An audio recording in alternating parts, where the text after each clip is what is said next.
So if you're new to my channel, thanks for watching.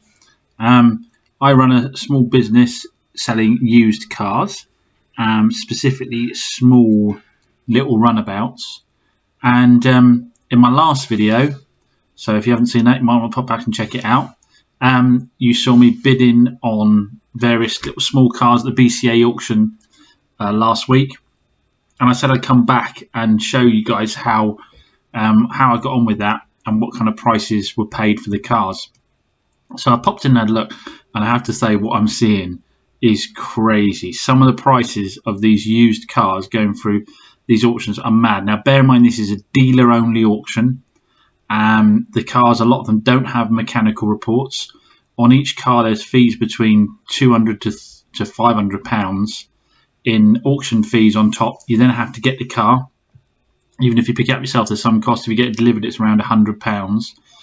And as a dealer, you have to offer a warranty with the vehicle. Well, sorry, you don't have to offer a warranty with the vehicle, but you are going to be offering with a warranty with the vehicle most of the time. Normally a third-party warranty is going to cost you around £100 a pop.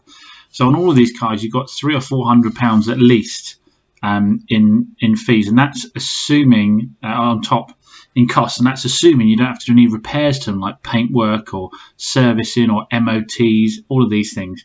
So we know that used prices are high at the moment, but some of these are crazy. So I'll go for a few examples. We had a Fiat 500C here on a 2010. It had a private plate on it, but it was a 2010. It'd done around about 50,000 miles, so the mileage was fairly low on it. Now that as a convertible, retail-wise, in my mind, is really only a £4,000 car. I know the mileage is low, but it's still a 2010 car. To get more for it, you're going to struggle or have to wait a very long time to sell it. My bid was £2,500, thinking £3,995 was about the max for this car, retail-wise. The car sold for £4,000. So that's plus fees, which is going to be about, I'm saying, about £400.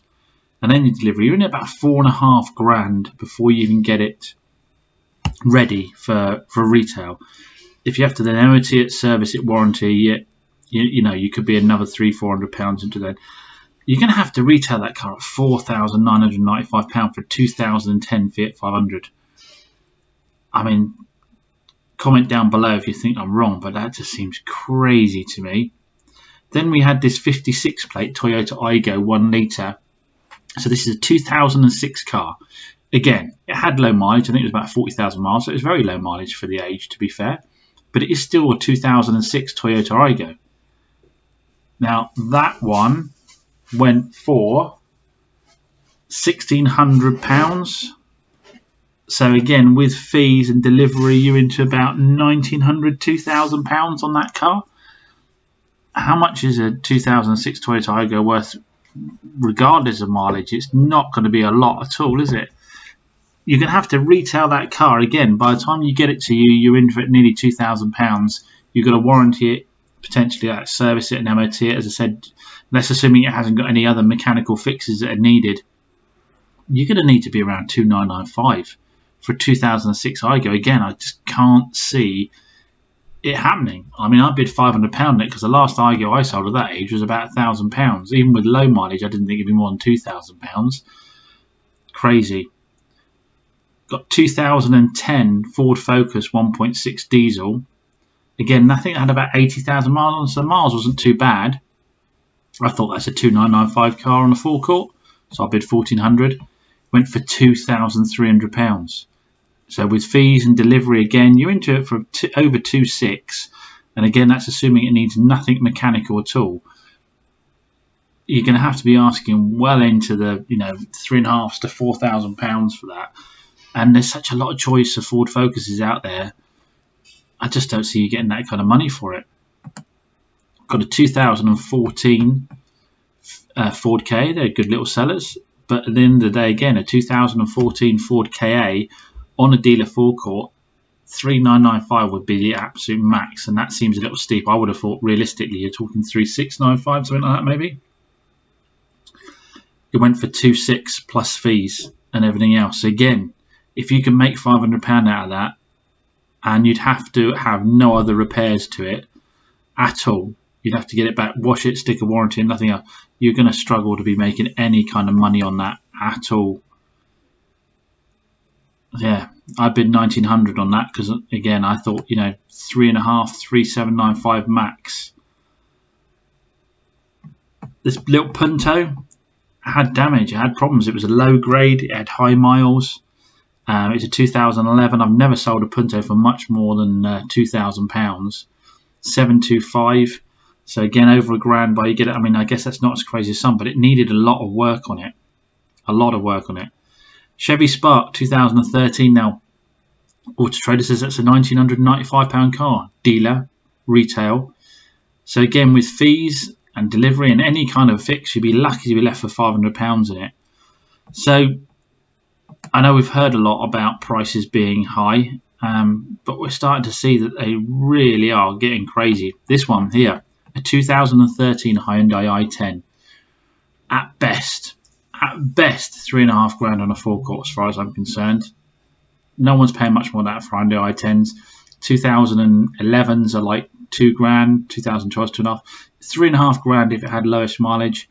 The hammer fell on it at £3,050. So again, you're into it for £3.5 and hoping there's nothing wrong with it. If you manage to score 3,905, you'd be doing really well for that car, and you'd have to hope there was absolutely nothing else wrong with it whatsoever.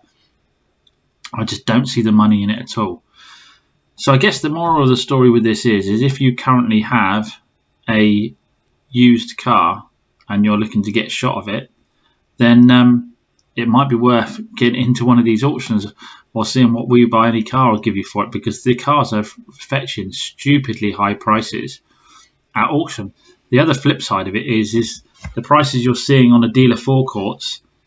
These guys aren't making much money out of them at all. It's no wonder they don't want to do any repair or fixes or deal with you when you come back with any form of a warranty claim, because the margins are so small that any kind of a fix at all is going to just eat into it. A lot of people ask me when it's going to change.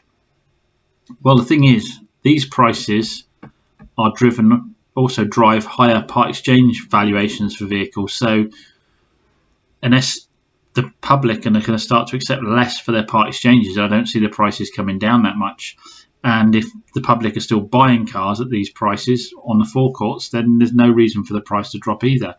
Something has to give somewhere. Either people have to start accepting less for their part exchanges so that dealers can sell the cars on the forecourt at a lower price, or somehow the market's got to get flooded with more used cars, which I don't really see where that's going to be coming from. But certainly used car prices have never been higher. If you want to see how selling used cars really is in terms of what it costs to prep these cars and what problems you have with cars of this kind of age, and you haven't been on my channel before, and you might want to hop back and have a look at it, because I'm sure a lot of people watching this are still under this illusion that when I talk about buying a car for £1,500 and retailing it for £3,000, I'm going to be making £1,500 on it. No, it does not work that way at all. Go back and watch one of the videos. It doesn't work that way at all. What you see a dealer buy a car for and what they sell it for, there's vast differences. You've got to bear in mind all the numbers I've gone through now. If you're a dealer that's VAT registered, you pay 20% VAT on the margin between what you buy the car for and what you sell it for, regardless of how much you put into it. So, you buy a car for £1,500 and sell it for £3,000, straight away £300 is going to the Batman pretty much. And then you've got your £300 fees, that's £600. You've got £100 delivery, it's £700. £100 for a warranty, it's £800 out of that £1,500.